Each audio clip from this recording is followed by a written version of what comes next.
diseleksi oleh partai politik, transaksional lagi barang ini bang. Jadi siapa punya uang dia maju, itu yang berlaku di Indonesia. Sehingga apa yang harus kita lakukan? Jadi untuk meruntuhkan apa? Oke, terakhir bang, saya ingin katakan, kalau saya bisa analogikan ceramah-ceramahnya Bang Rocky Gerung ini kayak abang menjelaskan bahwa garam di Bima ini asin, tapi abang belum pernah merasakan garam itu sendiri. Seperti itu. Jadi abang adalah pemikir, bukan pelaku.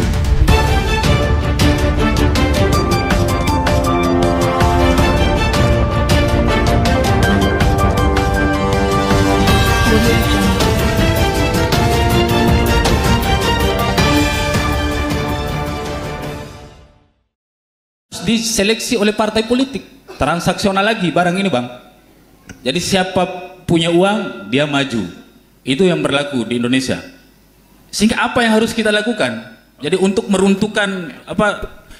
Oke, terakhir bang, saya ingin katakan, kalau saya bisa analogikan ceramah-ceramahnya Bang Rocky Gerung ini kayak abang menjelaskan bahwa garam di Bima ini asin, tapi abang belum pernah merasakan garam itu sendiri. Seperti itu.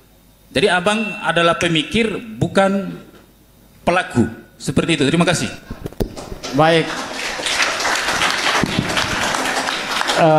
Baik, terima kasih pada beliau Sekretaris Desa Amir Rizkan.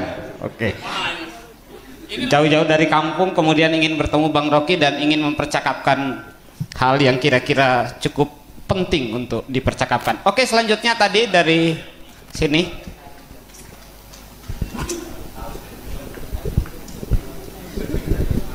Cek, terima kasih. Assalamualaikum warahmatullahi wabarakatuh. Selamat malam, salam sejahtera buat kita semua. Bung Rocky, saya nggak tahu harus berkata apa pada malam hari ini.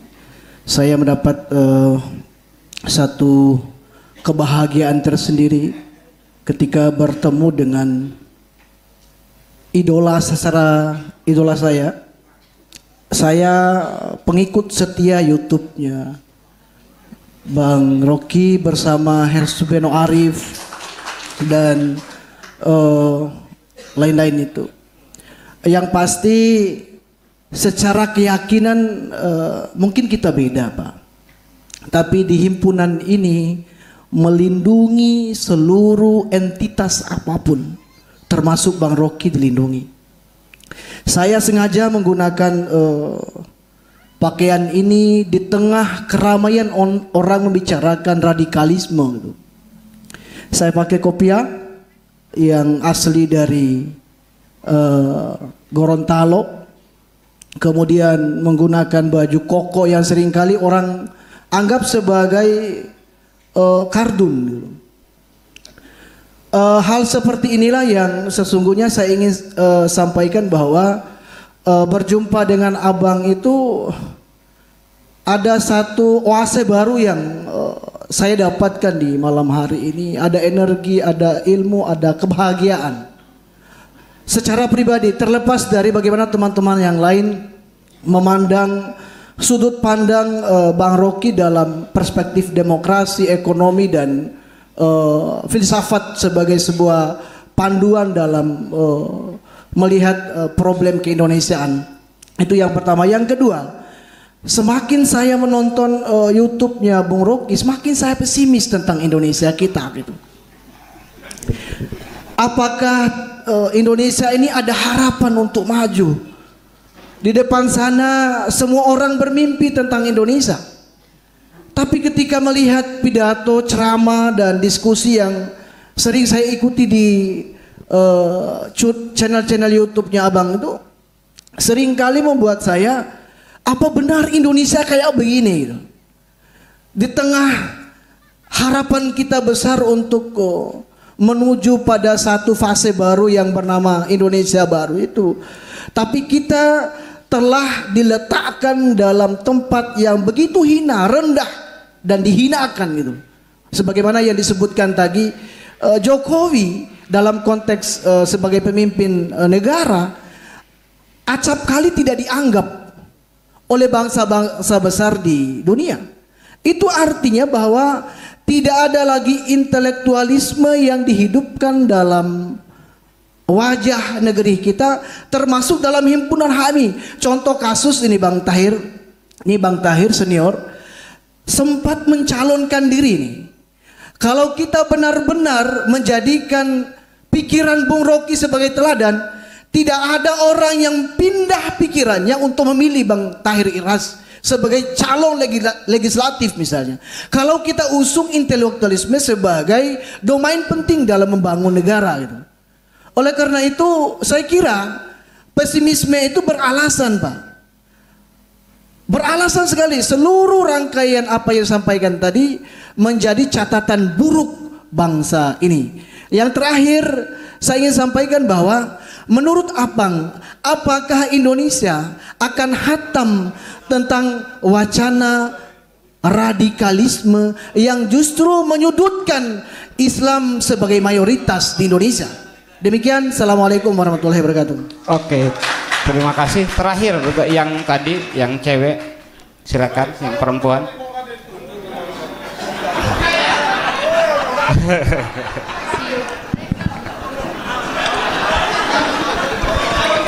Silakan. Oke. Baik, bismillah. Assalamualaikum warahmatullahi wabarakatuh. Robdi itu billahi robba bil islami dina wa nabi Muhammadin nabiyya wa rasulah amma ba'd. Perkenalkan, nama saya Imawati Puji. Saya mahasiswa dari Perguruan Tinggi Muhammadiyah Bima. Oke. Jadi saya pernah mengingat kata-katanya Bang Rocky Gerung itu begini. Perempuan itu indah sebagai fiksi dan berbahaya sebagai fakta. Oke. Jadi saya pribadi sangat membantah itu karena dari dulu saya mendengar kata-kata itu saya sedikit emosi karena saya pribadi tidak seperti itu. Oke. Tapi hari ini saya ingin mendengar maksud dari kata-kata itu ya bisa dijelaskan sedikit, Bang Dah. Jadi bukan itu maksud saya, tapi pertanyaan saya ini mengenai Indonesia kita. Indonesia kita. Saya pernah membaca artikel dan ini sebagai isu nasional saya rasa seperti itu. Indonesia emas di tahun 2045. Jadi saya rasa isu itu isu yang sangat prediksi yang tidak bisa kita katakan itu benar dan tidak akan terjadi, bukan itu. Tetapi begini, saya ingin menanyakan kepada Bang Rocky Gerung, apakah gaya kepemimpinan pemimpin yang sedang memimpin itu berpengaruh terhadap terjadi dan tidaknya prediksi dari para elit-elit itu mengenai Indonesia emas di tahun 2045? Itu kemudian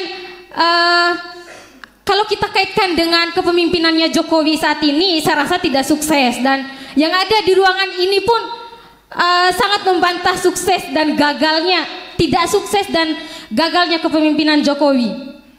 Mungkin itu, tetapi saya ingin mengungkapkan kata-kata terakhir saya untuk Bang Rocky Gerung. Terima kasih sudah datang mengindahkan Bumi Bima.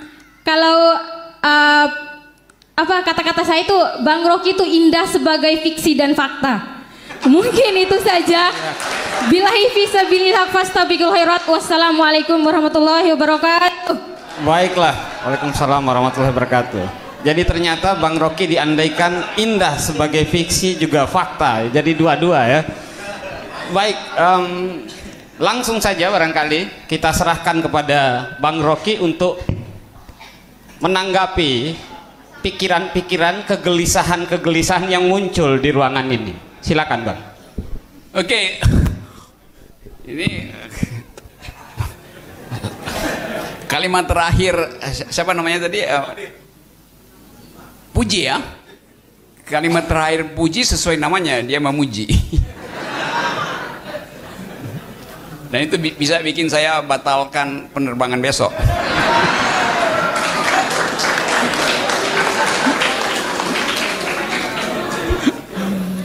Oke teman-teman, dari kepala sekretaris desa, bayangkan, saya nggak pernah dengar sekretaris negara itu bicara karena sibuk.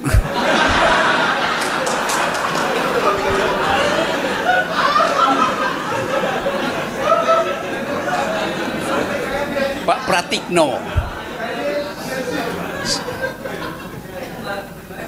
Jadi kalau semua sekretaris desa 20% aja secerdas kamu, nggak ada masalah Indonesia. Kan dia datang dengan satu problem mengkritik saya karena saya terlalu normatif itu. Padahal standar kritik itu memang terhadap norma tertinggi. Sekarang saya mulai balik kritik kamu ya. Sebab kalau kamu bilang bahwa saya terlalu mengangan-angan, oke. Kebalikannya atau dialektikanya harusnya saya membumi kalau begitu. Kalau begitu kita lupakan yang angan-angan sebagai parameter pengujian, kita pergi pada fakta politik. Politik hanya tumbuh kalau udah amplop. Itu faktanya kan. Maka mari kita bikin poster besar, tempel di desa Anda itu. Kami desanya namanya apa? Desa Rate. Karate. Drate.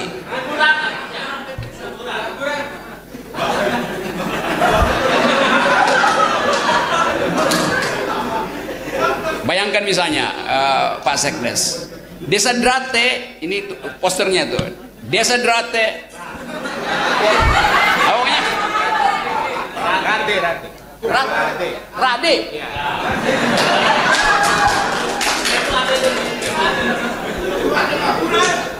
Desa Rade.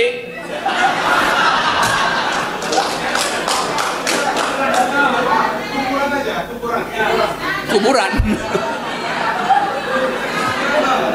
Jangan kita kubur pikiran bagus ini. Desa Drade menerima serangan fajar.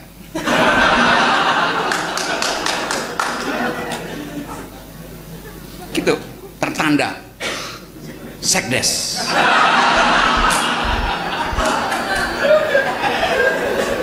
Coba bayangkan itu terjadi. Dan semua desa mengikuti pikiran Sekdes Desa Rade. Maka demokrasi betul-betul menjadi kuburan.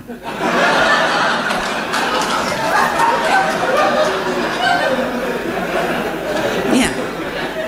Saya mengerti Sekdes itu cemas dengan istilah-istilah normatif, ideal, karena dia lihat faktanya. Dan justru itu yang memungkinkan kita merasa pesimis. Seperti Bapak tadi katakan, saya pesimis lihat keadaan. Jadi kalau ditanya kepada saya, Saudara Rocky Gerung pesimis atau optimis? Saya tidak pesimis, saya tidak optimis. Saya determinis.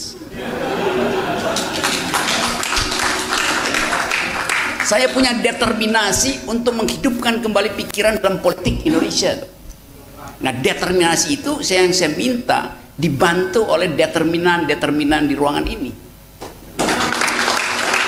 Kan begitu caranya. Jadi kalau dikatakan demokrasi itu adalah pemerintahan dari, oleh, dan untuk rakyat, itu salah. Demokrasi itu pemerintahan akal pikiran melalui pemerintahan orang, melalui pemerintahan rakyat. Kan sekarang kita seolah-olah ya siapapun boleh memerintah asal amplopnya kuat. Enggak. Demokrasi adalah a government of reason through the government by the people. Pemerintahan akal melalui pemerintahan orang. Karena itu kita ingin pastikan determinasi pertama, dia mesti punya akal dulu, baru bisa memerintah. Artinya ada kecukupan nutrisi di otaknya tuh. Proteinnya cukup. Buat menambah protein makan ikan. Jangan menghafal nama-nama ikan. Jadi itu soalnya. Tapi saya mengerti kenapa akhirnya orang anggap ya udahlah kita pragmatis aja deh. Kita terima aja apa jadinya. Jadi kita nggak punya energi untuk menghidupkan harapan bahwa negeri ini bisa dibangun dengan akal pikiran. Karena potensi kita ada. Di dalam sejarah perjuangan bangsa ini kita mampu untuk bahkan mengguncang dunia dengan kalimat Bung Karno yang dicatat dalam sejarah. Perdana Menteri pertama kita sangat muda, umur 29 tahun, dan berdebat di PBB untuk membela dengan argumen hak kita untuk merdeka. Sultan Syahrir. Muhammad Nasir dengan fasih menerangkan demokrasi dari Yunani sampai bagian-bagian yang dia temukan di Minangkabau. Muhammad Hatta dengan sangat cerdas menerangkan apa fungsi koperasi bagi bangsa ini. Jadi pemimpin-pemimpin awal kita tumbuh dari tradisi bertengkar dengan pikiran. Nah, pertengkaran pikiran itu yang nggak ada di kita sekarang. Karena disulap oleh big data, seolah-olah big data itu kan, ngapain kita percaya pada big data sesuatu yang nggak pernah kita pertengkarkan gitu, dan nggak boleh kita pertengkarkan. Bahkan kita minta bertengkar, Pak Luhut bilang enggak, itu rahasia kita. Lalu bagaimana mempertengkarkan hasil riset kalau itu disebut rahasia? Jadi itu poin pertama, dan yang ini kita pastikan hari ini bahwa kita memang perlu parameter untuk menguji keadaan real kita. Jadi harapan hanya bisa kalau kita maksimalkan abstraksi kita bahwa kita bisa mencapai itu kalau bagian-bagian yang tadi memperburuk demokrasi kita hilangkan. Itu. Jadi dimensi pertama adalah keyakinan kita bahwa kita bisa melakukan perubahan itu. Nah, itu yang membuat saya selalu berbahagia kalau bertemu dengan publik semacam ini, publik yang resah, tapi sebetulnya keresahan itu bisa orang yang resah atau dia bunuh diri atau dia bunuh orang lain. Mending kita bunuh orang lain daripada kita bunuh diri. Membunuh artinya membunuh, ya bukan membunuh secara fisik, membunuh kekuasaan yang bersembunyi dalam modal, bersembunyi di dalam jabatan, bersembunyi dalam feodalisme, kan itu artinya. Itu yang mau kita pangkas sebetulnya. Jadi sekali lagi, kemampuan itu yang juga kita inginkan datang dari kepemimpinan lokal. Kurang sekali kita beri kesempatan pada pemikir lokal untuk tampil menjadi penyelamat ide, minimal penyelamat ide itu. Harusnya malam ini kita rapat aja untuk menentukan siapa yang mesti kita singkirkan pertama dari pertarungan politik. Jadi gampang begitu. Daftar penyingkiran. Oke, satu hal mungkin yang mesti kita perhatikan adalah apa namanya nih, potensi permainan politik yang akan dimunculkan kembali, karena kan setiap kali keadilan sosial tidak bisa dipenuhi, lalu negara mulai mengajari kita tentang nasionalisme, stabilitas. Padahal sebetulnya yang real kita adalah ketidakadilan. Dan ada hal yang ingin saya jawab sebetulnya secara jujur, tapi saya belum dengar pertanyaannya. Silakan.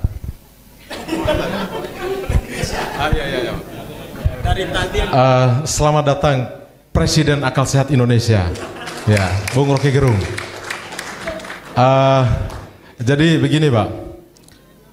Pada awal pemilihan presiden, ya, periode awal-awal, jadi Bang Rocky ini muncul, ya, dan perdebatannya itu luar biasa. Logikanya siapapun lawannya pasti tumbal gitu loh. Itu yang melekat dalam pikiran saya ini, Bang Rocky.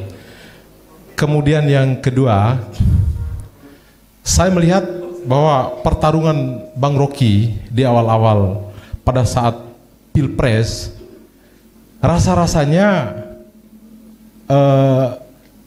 gagal, mohon maaf ini Bang, gagal mengendarai siapa yang diusung. Ya mohon maaf Bang Rocky, nanti mungkin bisa dijelaskan. Itu yang pertama. Sehingga di akhir, ya, sehingga di pertengahan dan mau akhir kekuasaan ini, jadi pikiran-pikiran Bang Rocky ini luar biasa dan menghidupkan generasi-generasi muda terutama di kampus. Itu yang kedua, mohon maaf Bang. Yang ketiga, Anies apa Ganjar? Ya, sekian dan terima kasih. Nama saya Dino Marahu, Pak. Saya Dino Marahu, ya. Ya, HMI alumni Malang saya, Pak. Ya, terima kasih. Oke, coba saya survei hari ini ya di sini. Apa tadi, Anies? Oke. Anies, Ganjar atau Rocky Gerung? Itu yang saya sebut tadi. Kita dihipnosis hanya untuk menemukan nama-nama yang tertera hasil survei. Dan survei itu bisa dibalik-balikin juga satu waktu. Jadi kita mulai dengan parameter tadi itu. Kita bikin sendiri kriterianya. Baru kita uji di situ. Anies masuk nggak dalam kriteria pertama? Ganjar masuk nggak dalam kriteria kedua? Kan begitu caranya. Saya masuk nggak? Pasti masuk. Jadi jangan ragu untuk membuat klaster baru di dalam komposisi calon-calon presiden itu. Itu intinya. Jadi jangan kita disihir oleh nama hanya karena kita panik nggak ada calon itu. Itu poin pertama dari seorang kritisi intelektual. Bagian pertama tentu Anda ingin tagih saya pertanggungjawaban kenapa saya mendukung Prabowo pada waktu itu. Kan itu kan? Oke. Kapan saya mengatakan saya mendukung Prabowo? Pernah? Saya mengkritik Jokowi, saya beroposisi pada Jokowi, Prabowo beroposisi pada Jokowi. Lalu dianggap saya anak buah Prabowo. Kenapa nggak sebaliknya? Dia anak buah saya. Kan itu soalnya kan? Dan itu berbeda motifnya. Saya beroposisi pada Jokowi untuk mencegah kedunguan.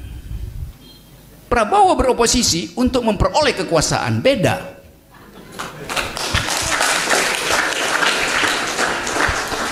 Dan sekarang Prabowo dapat kekuasaan. Pada waktu itu saya bilang, Pak Prabowo, bila Anda jadi presiden, 12 menit setelah Anda dilantik, saya akan kritik Anda. Itu janji saya waktu kampanye terakhir mereka. Karena mereka undang saya jadi pembicara, saya bilang enggak, saya akan kritik.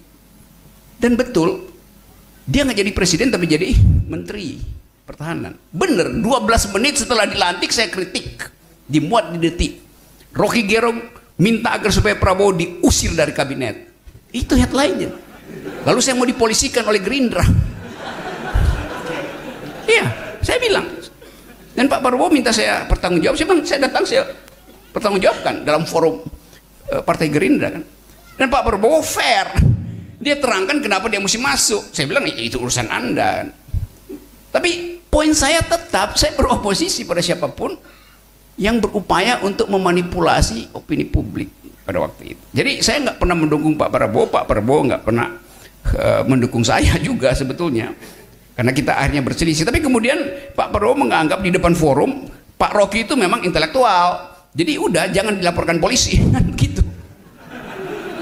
Ya ada yang lain, laporin saya polisi. Sampai sekarang laporan polisi 30 berkas kali itu. Capek lah polisi bongkar itu kan. Jadi itu fairnya. Saya tetap berteman dengan Pak Prabowo, masih bicara-bicara. Dan saya hormati dia memilih itu, oke.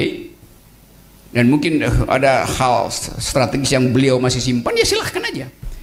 Tapi jelas itu. Nah itu kadangkala yang diperlihatkan oleh media massa, lalu kita terjebak dalam headline media massa itu. Rocky Gerung berkampanye anti Jokowi, Prabowo berkampanye anti Jokowi pada waktu itu sebagai lawan politik, maka mereka adalah saling bersekutu. Nggak ada persekutuan, itu beda motifnya tuh. Saya ingin agar supaya kekuasaan tidak didalangi oleh si dungu. Pak Prabowo ingin agar supaya kekuasaan itu dia peroleh, itu beda itu. Jadi itu intinya ya. Oke ya, clear ya. Oke, jadi jangan ada dendam dan dusta di antara kita. Oke, boleh. Kamu mau ucapin setengah menit, tergantung keputusan moderator. Baik.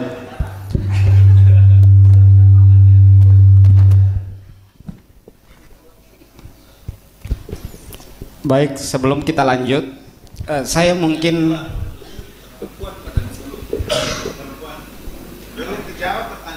Oh apa tadi? Soal diksi tadi Pak. penjelasan perempuan indah. Oh, saya sengaja nggak jawab supaya orang lupa, ternyata diingat juga ya.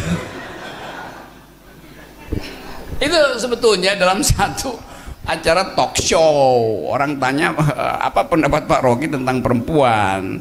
Kan saya nggak serius mengatakan, walaupun sekarang jadi problem. Iya, pada waktu itu saya baru baca statistik perceraian di sebuah daerah di Indonesia loh, dan ternyata angka perceraiannya itu melampaui angka perkawinan. Ajaib juga kan. Jadi ada perceraian berkali-kali, dan di dalam statistik itu diterangkan yang minta bercerai justru perempuan. Lalu saya bikin frasa itu, perempuan apa tadi? Indah sebagai fiksi, berbahaya sebagai fakta. Itu sebetulnya satir kecil aja tuh. Tapi sebetulnya kita mesti baca between the line, bahwa di dalam, kalau saya lanjutkan keterangannya, seringkali dalam politik perempuan itu dianggap sebagai makhluk yang berbahaya karena bisa menseduce kekuasaan itu. Dalam bahasa Perancis ada yang disebut femme fatale. Femme fatale artinya perempuan itu di belakang kegagalan politik laki-laki selalu ada perempuan penyebabnya, begitu. Tapi itu adalah cara lama membaca politik kan. Dan saya terangkan kemudian bahwa saya bukan itu perspektif saya. Saya menganggap bahwa politik itu harus dihasilkan dari rahim perempuan. Mengapa? Karena politik adalah ilmu untuk mendistribusikan keadilan. Politik adalah cara untuk mendistribusikan keadilan. Dan keadilan itu pertama kali dipahami oleh perempuan. Perempuan yang hamil, dari dalam rahimnya dia mesti berbagi nutrisi dengan bayinya.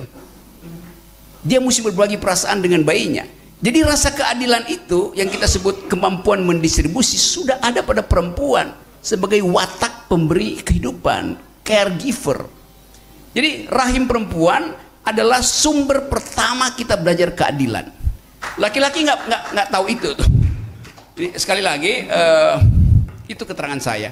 Karena itu saya ingin agar supaya kepemimpinan perempuan itu harus dihasilkan untuk menghalangi arogansi laki-laki. Dan itu dibuktikan di dalam banyak riset. Kita tahu dulu Muhammad Yunus, Profesor Muhammad Yunus yang dapat Nobel ilmu ekonomi itu di Pakistan. Dia bikin riset dan dia temukan bahwa kredit yang diberikan pada perempuan 99% balik, tapi yang diberikan pada laki-laki cuma 40% yang balik. Jadi perempuan mampu untuk mengatur keadilan sosial, dan kita memahami ketidakadilan justru dengan bertatapan mata dengan perempuan. Kita tahu bahwa ada ketidakadilan ketika si perempuan memperlihatkan warna matanya itu. Kita nggak perlu baca statistik APBN untuk tahu ada ketidakadilan. Jadi itu intinya. Dan lebih dari itu saya percaya sekarang politik mak-mak, politik perempuan itu sangat maju. Dulu perempuan disebut sebagai orang yang nggak bisa bicara, itu the unspeakable. Sekarang perempuan, Anda buktikan tadi, orang yang tidak bisa kita cegah lagi untuk berbicara. The unstoppable.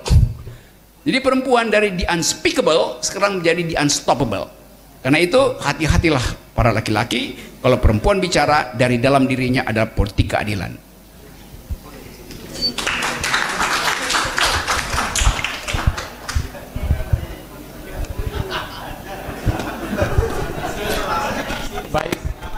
Baik para hadirin sekalian, cukup menarik sekali apa yang disampaikan tadi, dan mungkin saya harus memenggal beberapa hal dari apa yang disampaikan tadi. Ada kata-kata yang sering sekali diucapkan, misal soal arogansi, dan berkenaan dengan demokrasi disebutkan tadi harusnya titik berangkatnya pada pemerintahan akal pikiran. Tapi kemudian ada fakta lain yang diungkapkan oleh Sekdes tadi. Kalau yang saya tangkap, saya sebut mungkin dalam bahasa yang lain semacam anarkisme yang sistemik dalam praktek demokrasi kita. Nah, tapi ada hal lain yang cukup menggelisahkan juga saya tadi ketika diucapkan berkenaan dengan aspek lokalitas, keluhuran lokal, kehadiran tokoh-tokoh lokal sebagai penyelamat ide di tengah kegersangan keteladanan, kegersangan intelektual saat ini.